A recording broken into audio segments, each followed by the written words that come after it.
One of the many things you can do at a ballpark is work on your gymnastics skills, although I don't recommend trying that unless you really know what you're doing.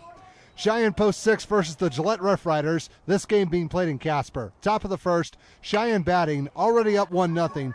Logan Followell gets a single for his team, and then that oops by the center fielder will open the door for some runs. Zach Lane is already in, and Landon Liebeck will take advantage of the situation to score as well. Throw in a sacrifice fly, and Post 6 jumped out to a 4-zip lead. And they would get a little bit more. Tyler Lambert with the grounder to second. Gillette had a tough time getting a hold of the ball. Lambert would beat the throw.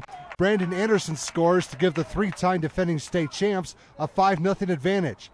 Top of the second. Lesson to be learned here. If you're on first base and there's less than 2 outs, do not take off on an infield pop-up. Tanner Rogan makes the catch for Gillette and then doubles up the runner for an unassisted double play. That's good heads-up defense. Bottom of the third, the Roughriders finally got something going. Weston Hinkle lifts that one into left center field, and it will find a spot to drop in for a single. It opens the door for Dalton McCann to score from third, and that would make the score 5-1.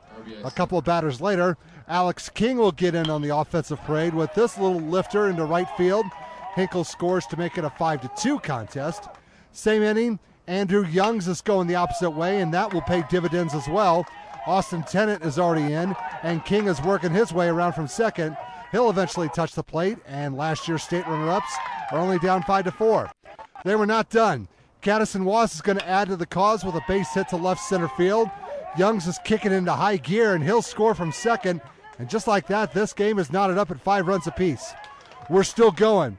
Rogan wants extra bases, and he's going to find the gap to get them.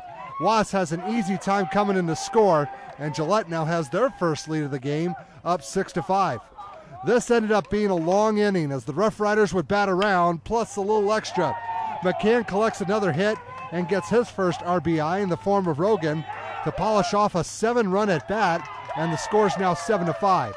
Top of the fifth, Cheyenne would use a little small ball to keep the score close. Good bunt by Anderson, and the throw to first is way off base, pun intended. That's a green light for Followell. Both teams would then trade sac flies, so Post 6 was still down 8-7. Top of the sixth, here's where the most damage was done. Anderson had himself a good game as this base hit would bring in Landon Liebeck to tie the score at 8, but there was more where that came from. Cheyenne was getting some well-placed hits, and the Roughriders were not always handling them as well as they should have been. The throw was high, and Isaac Taylor will get around the tag, and he's safe at first. Followell scores to allow his team to reclaim the advantage, 9-8. It got better, or worse, depending on which team you're cheering for. Lambert, 3 defenders are giving chase to that pop-up, and no one's going to get it. Anderson does not hesitate, and that run makes it a 10-8 ball game. Later, bases loaded. Brian Lopez likes going the other way as well. It'll only net him a single, but he gets an RBI in the form of Taylor.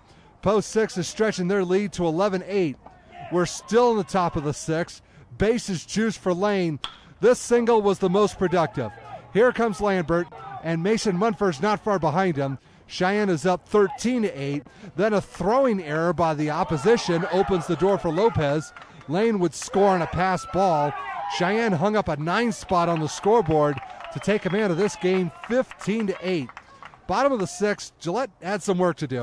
This is not exactly what they wanted on this play, but it did get Matt Fogel in. However, a comeback was not in the cards as Cheyenne would get the win in the end, 15-9.